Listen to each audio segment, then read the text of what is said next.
1000 տարի առաջ յուրաքանչյուր մարդ ապրում էր այսպես։ Այսօր մոլորակի վրա մնացել է 1200-ից քիչ մարդ, ովքեր դեռ որս են անում գոյատելու համար այնպես, ինչպես անում էին իրենց նախնիները 50,000 տարի առաջ։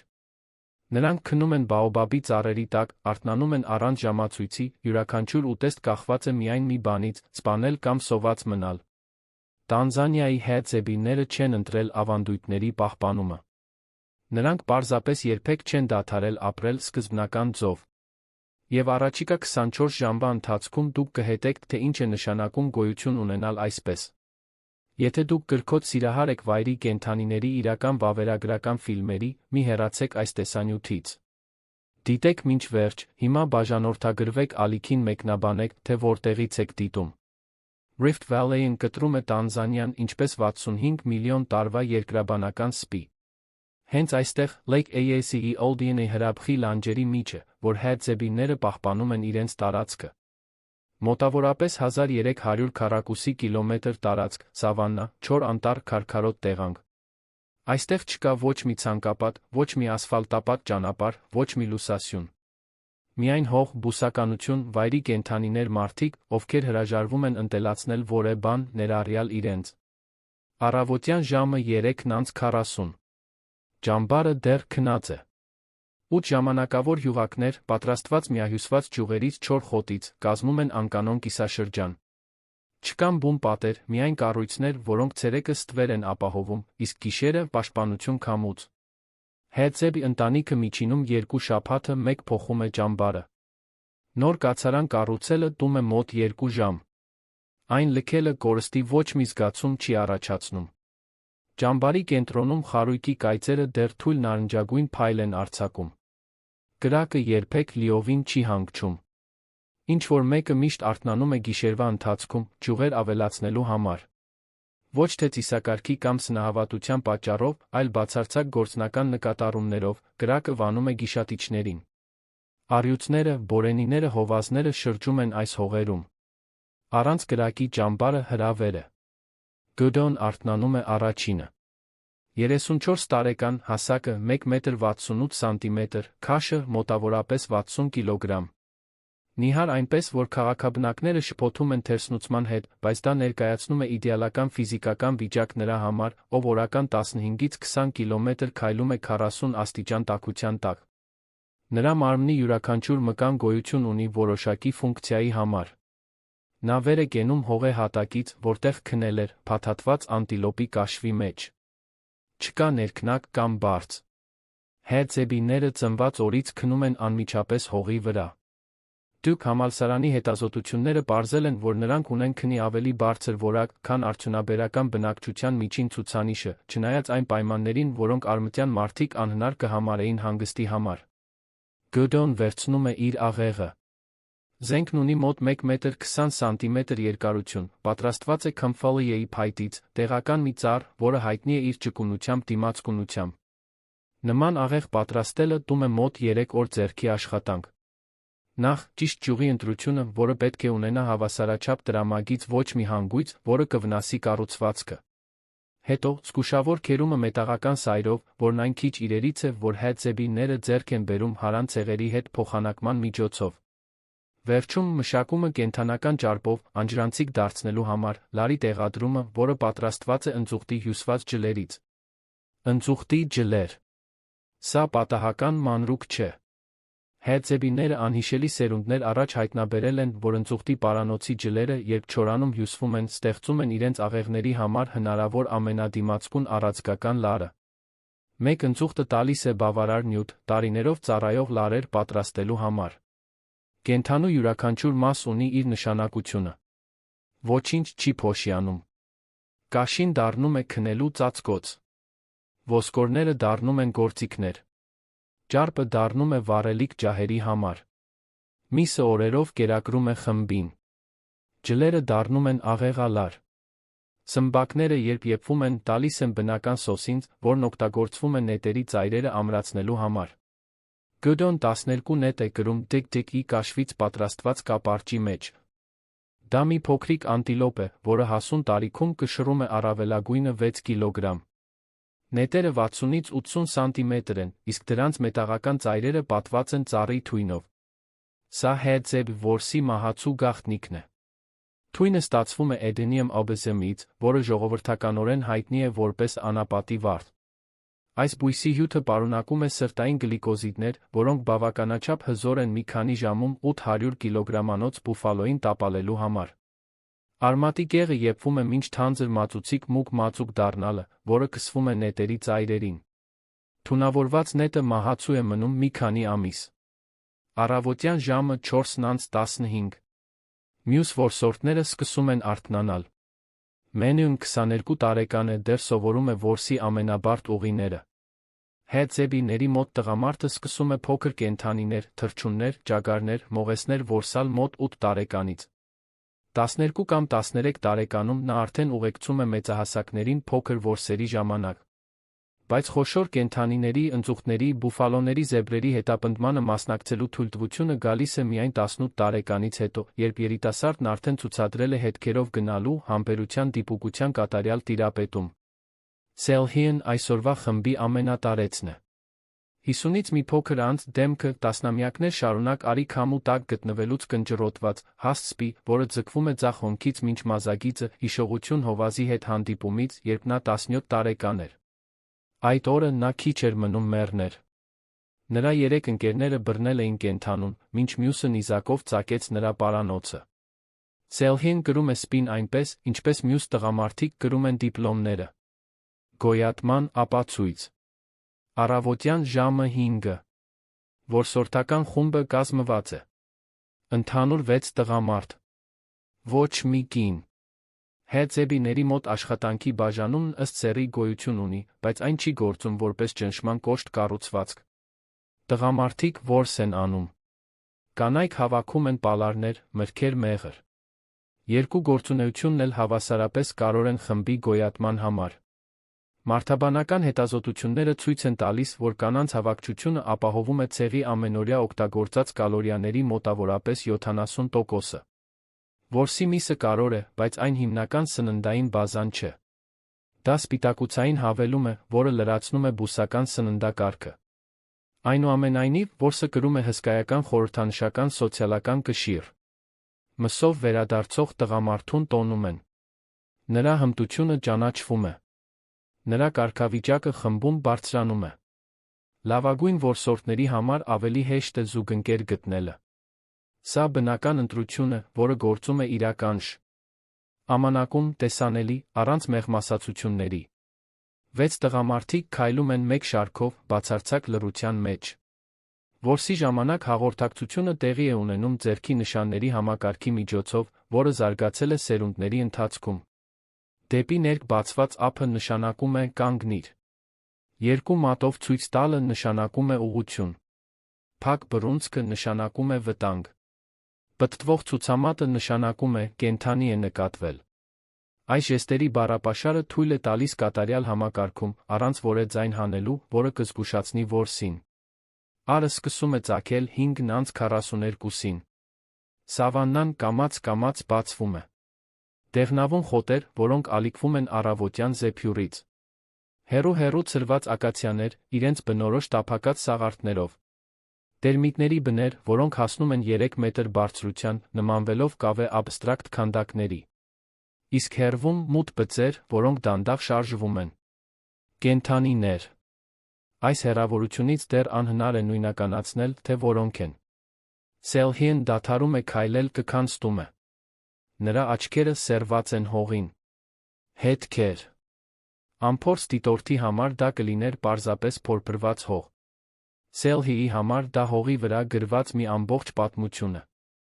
3 զեբր անցել են այստեղով մոտավորապես 4 ժամ առաջ։ 2 հասուն 1 ձագ։ Ուղղությունը՝ հյուսիս-արևմուտք։ Չափավոր արագություն, նրանք ոչ մի բանից չէին փախչում։ Նրանցից մեկը թեթ կաղում է աջ հետի ոտքից, հետքերի անհավասար խորությունը մատնում է անհավասարակշռությունը։ Հերձեբիները կարող են նույնականացնել ավելի քան 60 տեսակի կենդանի միայն նրանց հետքերով։ Նրանք կարող են գնահատել, թե որքան ժամանակ առաջ է անցել կենդանին, արդյոք նա առողջ էր, թե վիրավոր, միայնակ էր, թե խմբով, հանգիստ էր, թե վախեցած։ Այս ունակությունը ոչ կախարդանք է, ոչ էլ հատուկ տաղանդ։ Դա մանկուց մշտական դիտարկման արդյունք է։ Երբ քո գոյատումը կախված է հողը կարդալուց, դու սովորում ես կարդալ հողը։ Առավոտյան ժամը 6:30։ Որոշումը կայացված է։ Խումբը հետելու է զեբրերին։ Կաղը ներկայացնում է հնարավորություն։ Վիրավոր կամ թույլ կենդանիները միշտ առաջնահերթություն են, քանի որ նրանց սպանելու համար ավելի քիչ էներգիա է պահանջվում։ 6 ժամ առողջ զեբրին հետապնդելու կամ 3 ժամ կաղին հետապնդելու միջ ընտրությունն ակնհայտ է։ Զեբիները որս չեն անում սպորտի կամ հույզերի համար։ Նրանք որս են անում կալորիական արդյունավետության համար։ Հետապնդման վրա ծախսված յուրաքանչյուր կաթիլ քրտինք պետք է փոխհատուցվի ստացված մսով։ Հետապնդումը սկսվում է։ Ի տարբերություն ֆիլմերի ցուցադրածի, իրական որսը հազվադեպ է ներառում դրամատիկ վազքեր։ Զեբիների ռազմավարությունը հիմնված է համառության վրա։ Զեբրը սլանալիս հասնում է ժամում 70 կմ արագության։ Մարզված զեբին վազում է առավելագույնը 35 կարճ ժամանակահատվածում։ Բայց մարդիկ ունեն էվոլյուցիոն վճռորոշ առավելություն, դիմացկունություն։ Մինչ զեբրերը պետք է կանգ առնեն մարմինը հովացնելու համար, նրանք չեն քրտնում մեզ պես կախված են հոցից, ջերմաստիճանը կարգավորելու համար, մարդիկ կարող են անվերջ շարժվել արի տակ։ Մեր քրտնագեղձերը թույլ են տալիս մեզ ցրել ջերմությունը, մինչ մենք պահպանում ենք ֆիզիկական ակտիվությունը։ Զեբիները չեն վազում զեբրերի հետից։ Նրանք քայլում են։ Հաստատուն քայլ, կայուն ռիթմ, ժամ առ ժամ։ Երբ զեբրերը նկատում են մարդկային ներկայությունը, սլանում են, որսորդները չեն արագացնում։ Նրանք պարզապես շարունակում են քայլել այն ուղղությամբ, որով փախան կենդանիները։ Մի քանի րոպե անց նրանք նորից գտնում են զեբրերին, կանգնած հանգստանալու համար։ Կենդանիները նորից սլանում են։ Մարդիկ շարունակում են քայլել։ Այս ցիկլը կրկնվում է անվերջ, մինչ կենդանիները չափազանց ուժասպառ լինեն փախչելու համար։ Առավոտյան ժամը 7:45։ Ջրի առաջին դադարը։ Յուրաքանչյուր որսորդ կրում է անտիլոպի աղիքից պատրաստված մի տարա, որը կարող է պահել մոտավորապես 1 լիտր ջուր։ Ճանապարհորդության համար, որը կարող է տել 12 ժամ կամ ավելի, 40 աստիճանը գերազանցող ջերմաստիճանի տակ, 1 լիտրը անհեթեթ քիչ է թվում։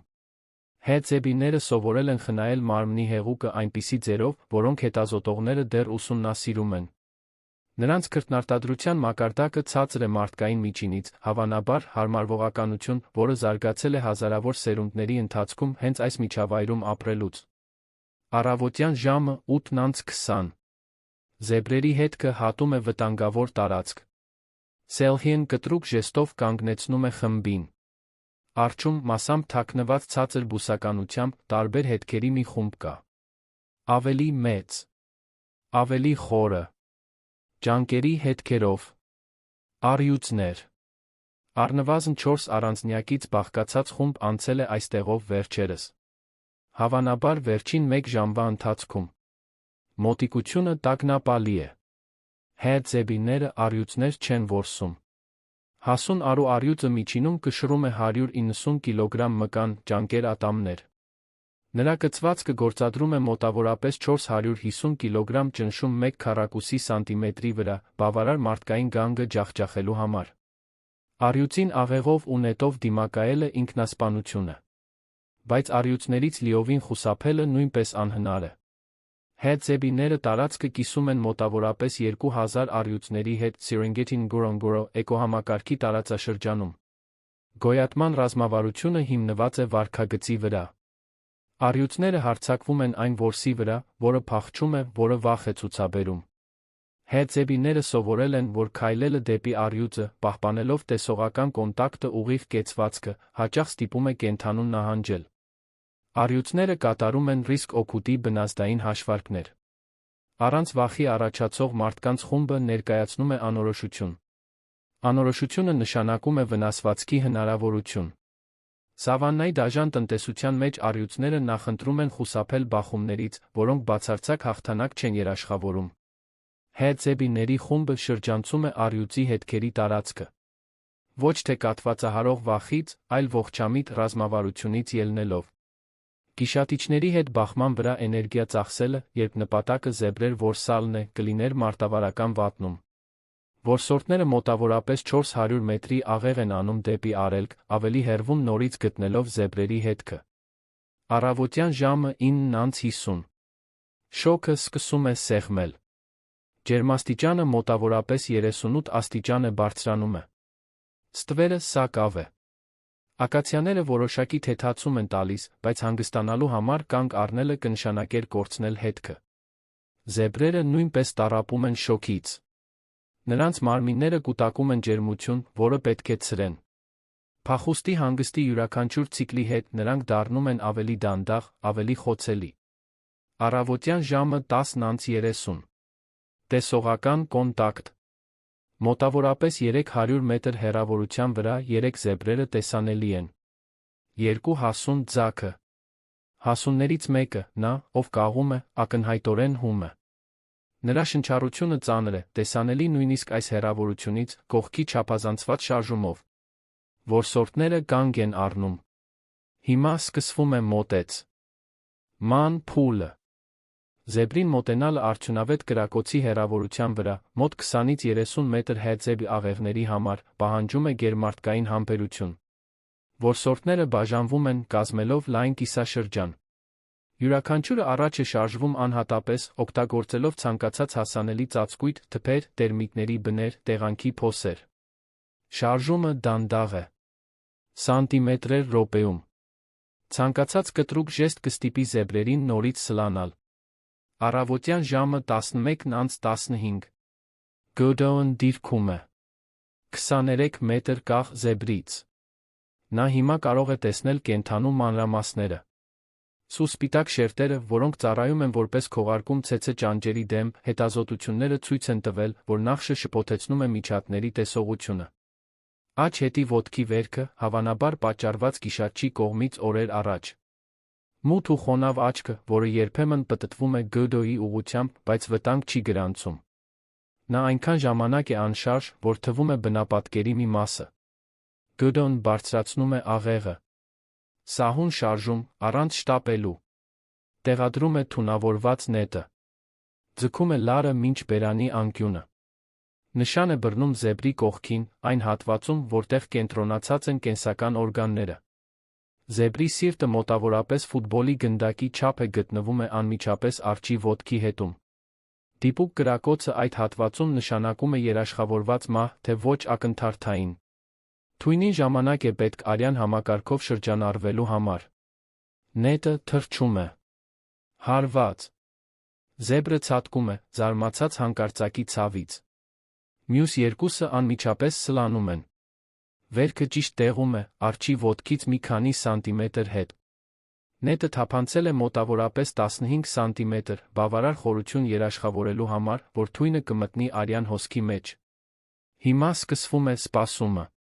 Առավոտյան ժամը 11:40։ Վերջնական հետապնդումը։ Հարված ստացած զեբրը վազում է, բայց նրա արագությունն արդեն տուժած է կաղ ոտքից կուտակված սթրեսից։ Որսորդները հետում են չափավոր տեմպով։ Շտապելու կարիք չկա։ Թույնը լռության մեջ աշխատում է, քայքայելով սրտի բջիջները յուրաքանչյուր անցնող րոպեի հետ։ Զեբրը դանդաղելու է։ Երերալու է։ Ընկնելու է։ Կեսօրից հետո ժամը 12:30։ Կենդանին ընկնում է։ Հարված ստանալու կետից մոտավորապես 3 կիլոմետր հեռավորության վրա զեբրը տապալվում է։ Նրա հետի ոտքերը առաջինն են դավաճանում։ Նա փորձում է վեր կենալ, ձախողվում է։ Նրա աչքերը դեռ բաց են, բայց մարմինն այլևս չի արձագանքում ուղեղի հրահանգներին։ Թույնը կաթվածահար է արել սրտի մկանները։ Մի քանի րոպեից նա մեռած կլինի։ Որսորդները մոտենում են հարգանքով։ Հերձեբիների մոտ սպանությունից հետո աղմկոտ տոնակատարություն չկա։ Կա լուրջ ճանաչում։ Կենդանին տվեց իր կյանքը, որպեսզի մարդիկ շարունակեն ապրել։ Սա ոչ ռոմանտիկացվում է, ոչ էլ անտարբերությամբ է ընդունվում։ Դա պարզապես ընդունվում է որպես գոյության իրականություն։ Գիշատիչները սպանում են որսին։ Որսը գերակրում է գիշատիչներին։ Ցիկլը շարունակվում է։ Սելհին անմիջապես սկսում է մարմնի պատրաստումը։ Հասուն զեբրը կշռում է 350-ից 400 կիլոգրամ։ Այդ ամբողջ քաշը հետ տեղափոխել ճամբար մոտավորապես 8 կիլոմետր հեռավորության վրա անհնար կլիներ։ Դաշտային պատրաստման գործընթացը ներառում է դիակը կառավարելի մասերի բաժանելը այն ամենի հեռացումը, ինչը չի օգտագործվելու։ Նախ, ներքին օրգանների հեռացումը։ Ստամոքսը աղիքները բացվում դատարկվում են։ Լյարդը, սիրտը զգուշորեն առանձնացվում են։ Այս օրգանները համարվում են դելիկատես կսպառվեն որսորդների կողմից հենց տեղում, հում վիճակում որպես ջանքերի անմիջական պարկ։ Ավանդույթը սահմանում է, որ նա, ով արձակել է մահացու նետը, սրտի իրավունք ունի։ Գդոն գծում է դեռ տաք մկանը, արյունը հոսում է ծնոտով։ Սա տեսարան չէ այն քաղաքակրթությունների թույլ ստամոքսների համար, որոնք մահը փաթեթավորել են պլաստիկի պոլիստիրոլի մեջ։ Կաշին հանվում է 1 կտորով։ Ճշգրիտ աշխատանք, որը Սելհին կատարում է տասնամյակների օգտագործումից մաշված մետաղական դանակով։ Յուրաքանչյուր կտրվածք հետում է որոշակի գծերի, պահպանելով կաշվի ամբողջականությունը հետագա օգտագործման համար։ Լավ մշակված զեբրի կաշին ծառայում է որպես գորգ, յուղակի ծածկ կամ փոխանակման առարկա այլ ցեղերի հետ։ Դրա արժեքը զգալի է։ Միսը բաժանվում է մասերի։ Հետի կտրվածքները, որոնք ավելի մեծածավալ են, կտեղափոխվեն երկուական տղամարդկանց կողմից։ Արջի կտրվածքները փոքր են, կարող են տեղափոխվել անհատապես։ Ոտքերի ոսկորները ջարդվում են ոսկրածուծը հանելու համար, մաքուր ճարպ, հարուստ կալորիաներով, որը կսպառվի հենց այսօր։ Գանգը թողնվում է տեղում։ Սմբակները պահվում են սոսինց պատրաստելու համար։ Մշակման ընդհանուր ժամանակը մոտավորապես 2 ժամ։ Կեսօրից հետո ժամը 2:45։ Խումբը սկսում է հետադարձ ճանապարհը։ Յուրաքանչյուր տղամարդ կրում է 20-ից 30 կիլոգրամ միս, ոսկոր կաշի։ Գումարած աղեղները, նետերը, ջրի տարաները, 1 անձի ընդհանուր քաշը գերազանցում է 40 կիլոգրամը։ Եվ դեռ պետք է անցնել 8 կիլոմետր։ 42 աստիճան տաքության տակ։ Առանց նշված արահետի։ Այն տարածքով, որտեղ գիշատիչները հաստատ արդեն զգացել են թարմ արյան հոտը։ Կեսօրից հետո ժամը 4:30։ Մսի հոտը անցանկալի ուշադրություն է գրավում։ Մոտավորապես 600 մետր հեռավորության վրա բծավոր բորենիների մի ոհմակ դիտում է մարդկանց։ 7 առանձնյակ։ Բորենիները հնարավորություն որոնող լեշակերներ են, որոնք չեն վարանում դիմակայել փոքր խմբերին։ Միս բարձած 6 մարդկանց խումբը զգալի գայթակղություն է ներկայացնում։ Հետզեբիները չեն արագացնում, նյարդայնություն չեն ցուցաբերում։ Քայլքի նույն տեմպը պահպանելը, նույն թուլացած կեցվածքը հայտնում է, որ մարդիկ իրենց որս չեն համարում։ 15 րոպե զուգահեռ ուղեկցելուց հետո բորենիները հանձնվում են։ Կեսօրից հետո ժամը 5:50։ Արը սկսում է իջնել։ Խումբը հատում է ավելի խիտ չոր անտառի մի տարածք, որն ապահովում է ցանկալի ստվեր։ Վերի ճյուղերի միջից արագ շարժումները մատնում են բաբուինների ներկայությունը։ Մոտ 30 առանձնյակից բաղկացած ոհմակը զգուշավոր հետաքրքրությամբ դիտում է մարդկանց անցումը։ Բաբուինները հետզեբիները բարդ հարաբերություններ ունեն։ Նրանք բնական թշնամիներ չեն, բայց մրցակցում են մինույն սննդային ռեսուրսների համար՝ մրգեր, արմատներ, թռչունների ձվեր։ Պատահական բախումներ լինում են, որոնք սովորաբար ավարտվում են բաբուինների նահանջով, մարդկային ուժի ցուցադրումից հետո։ Կեսօրից հետո ժամը 6:40։ Խնդրահարույց տեսարան։ Բուֆալոներ։ Մոտ 20 կենդանիներից բաղկացած խումբը արածում է մի բացատում 300 մետր հեռավորության վրա։ Աֆրիկյան բուֆալոները համարվում են մայրցամաքի ամենավտանգավոր կենդանիներից մեկը։ Նրանք Աֆրիկայում տարեկան ավելի շատ մարդ են սպանում, քան առյուծները, կոկորդիլոսները միասին վերցրած։ Հետզեբիների խումբը կանգ է առնում գնահատելու համար։ Ամենաուղիղ ճանապարհն անցնում է բացատով։ Այն շրջանցելը կավելացնի 2 կիլոմետր։ Սելհին մի քանի րոպե դիտում է բուֆալոներին։ Եթե ծայրամասերում լինեն երիտասարդ արուներ, որոնք գրգռված վարք են դրսորում, ռիսկը կտրուկ կաճի։ Որոշում՝ շրջանցե։ Լրացուցիչ 2 կիլոմետրը նախընտրելի է 40 կիլոգրամ միս բարձած բուֆալոների հետ հանդիպման ռիսկին։ Հետզեբիները 50,000 տարի գոյատել են ոչ թե քաջ լինելու, այլ խոհեմ լինելու շնորհիվ։ Երեկոյան ժամը 7:30։ Ճամբարը տեսանելի է։ Խարույկներն արդեն վառված են։ Փոքր նարնջագույն լուսավոր կետեր, որոնք նշում են յուրաքանչյուր հյուղակը։ Հեռվից լսվում են ձայներ, կանայք զրուցում են օրվա հավաքածը պատրաստելիս, երեխաները խաղում են մինչ լիովին մտնելը։ Որսորդական խումբը հատուկ կանչ է արձակում, մի ձայնարկություն, որը հայտարարում է հաջող վերադարձի մասին։ Ճամբարը պատասխանում է հավանության բացականչություններով։ Որսորդների ժամանումը վերամիավորման պահ է։ Տղամարդիկ, կանայք երեխաները մոտենում են տեսնելու բերված բեռը։ Չկա պաշտոնական արարողություն, բայց կա հստակ սոցիալական ճանաչում։ Գդոն, ով արձակել էր մահացու նետը, ստանում է զուսպ շնորհավորանքներ, թփթփոցներ թիկունքին, հավանության կարճ խոսքեր։ Սելհիեն, որպես արշավախմբի առաջնորդ, մսի բաժինները բաշխում է ներկա ընտանիքների միջ։ Բաշխումը հետում է չգրված, բայց համընդհանուր ընկալված կանոնների։ Յուրաքանչյուր ներկա ընտանիք ստանում է համամասնական մաս, անկախ նրանից, թե ով է որս արել։ Երեկոյան ժամը 8:15։ Սննդի պատրաստումը սկսվում է։ Կանայք ստանձնում են մսի վերահսկողությունը։ Հերձեբիների եփելու մեթոդները պարզ են։ Փոքր կտորները անցկացվում են փայտերի վրա խորովում բոցերի վրա։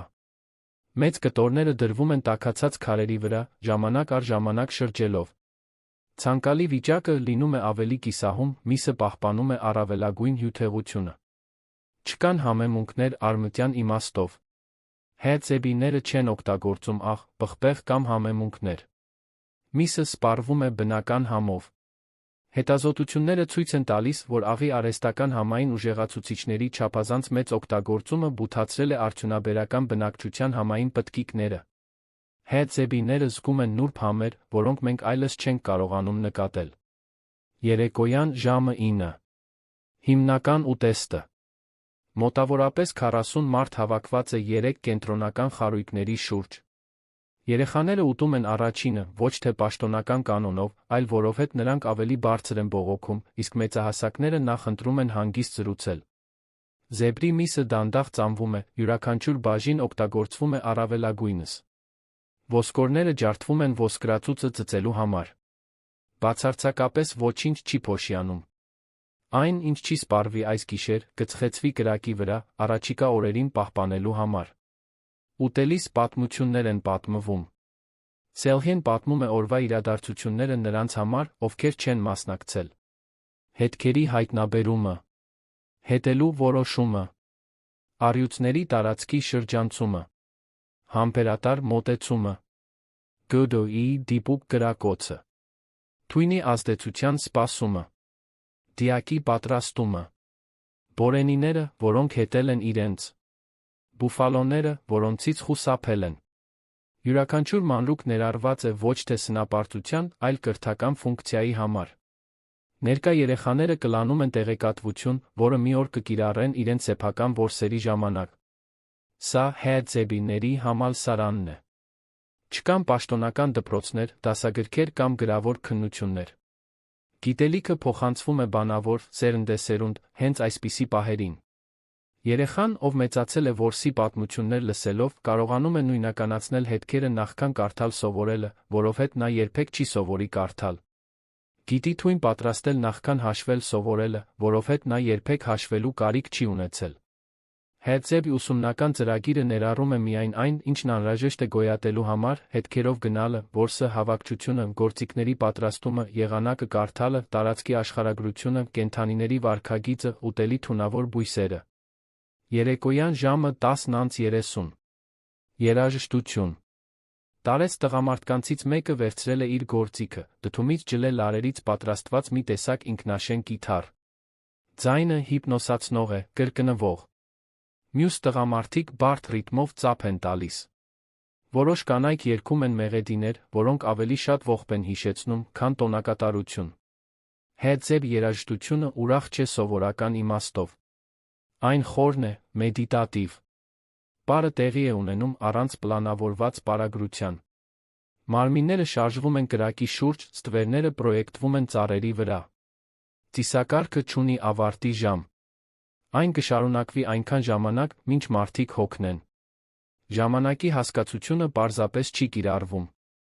Գիշերվա ժամը 11:45։ Գդոն հեռանում է։ Նա քայլում է մինչ ճամբարի եզրը։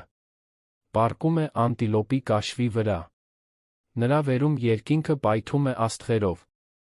Առանց լուսային աղտոտվածության հարյուրավոր կիլոմետրերի շառավղով ծիր կաթինը տեսանելի է իր ողջ շքեղությամբ։ Հերձեբիները անուններ են տվել համաստեղություններին, որոնք չեն համընկնում հունական կամ արաբական անունների հետ։ Գդոյի համար աստղային երկինքը ներշնչում է գործնական հաշվարկներ։ Որոշակի աստղերի դիրքը ցույց է տալիս տարվա եղանակը։ Լուսնի փայլի ինտենսիվությունը ազդում է գիշերային որսերի շարժման վրա։ Երկինքը գոյատման գործիք է, նախքան հիացմունքի առարկա լինելը։ Կեսգիշեր։ Ճամբարը լռում է։ Կրակները դեռ վառվում են, պահպանվելով հերթապահների կողմից, ովքեր փոխարինում են միմյանց անկանոն հերթափոխերով։ Սավաննայի գիշերային ձայները լրացնում են մարդկային ձայներից թողնված դատարկությունը։ Հեռվում ճչացող բորենիներ։ Փոքր կրծողներ որսացող բվեր։ Տարածքը նշող առյուծի պատահական մռնչյուն։ Ձայներ, որոնք քաղաքային ականջի համար սարսափելի կլինեին, բայց հերձեբիների համար պարզապես գոյության բնական սաունդթրեքն են։ Գիշերվա ժամը 1:30։ Տագնապ։ Հերթապահը շարժում է նկատում ծայրամասում։ Աչքեր, որոնք փայլում են, անդրադարձնելով բոցերի լույսը։ Բորենիներ, հավանաբար նույն խումբը, որը հետել էր որսորդներին ավելի վաղ։ 3 տղամարդ վեր են կենում, զինված ջահերով։ Քայլում են դեպի փայլող աչքերը, գոռալով թափահարելով ջահերը։ Բորենիները նահանջում են։ Այս խաղը կրկնվում է գիշեր առ գիշեր։ Գիշատիչները փորձարկում են պաշտպանությունը։ Պաշտպանությունը պատասխանում է։ Հավասարակշռությունը պահպանվում է։ Առավոտյան ժամը 3:15։ Նոր արթնացում։ Գդոն բացում է աչքերը։ 14 ժամ է անցել այն պահից, երբ նա սպանեց զեբրին։ Մնացած միսը ծխեցված է։ Բայց ճամբարը 40 բերան ունի կերակրելու։ Մեկ զեբրի միսը 1 շաբաթ չի հերիքի։ Այսօր անհրաժեշտ կլինի նորից որսի գնալ։ Նա վեր է կենում, վերցնում իր աղեղը, սկսում քայլել։ Ռեժիմը կրկնվում է։ Դադարեցնել որսը նշանակում է դադարեցնել ուտելը։ Դադարեցնել ուտելը նշանակում է մեռնել։ Այս հավասարման պարզությունը վերացնում է բոլոր բարդությունները, որոնք տանջում են արդյունաբերական հասարակություններին։ Առավոտյան ժամը 5։ Նոր լուսաբաց։ 24-ժամյա ցիկլը ավարտվում է։ Եվ անմիջապես վերսկսվում է։ Այդպես է եղել վերջին 50,000 տարվա ընթացքում։ Այդպես կշարունակվի այնքան ժամանակ, քանի դեռ հերձեբիները գոյություն ունեն։ Հերձեբիները չունեն բառ շնորհակալությունի համար։ Երբ ինչ-որ մեկը միս է բերում ճամբա, ոչ ոք շնորհակալություն չի հայտնում, որովհետև կիսվելը բարություն չէ, դա պարզապես այն է, ինչ արվում է։ Սնունդ կուտակելու գաղափարը, մինչ մյուսը սոված է, նրանց տրամաբանության մեջ իմաստ չունի։ Յուրաքանչյուր որս կերակրում է ամբողջ խմբին։ Յուրաքանչյուր ձախողում կլանվում է ամբողջ խմբի կողմից։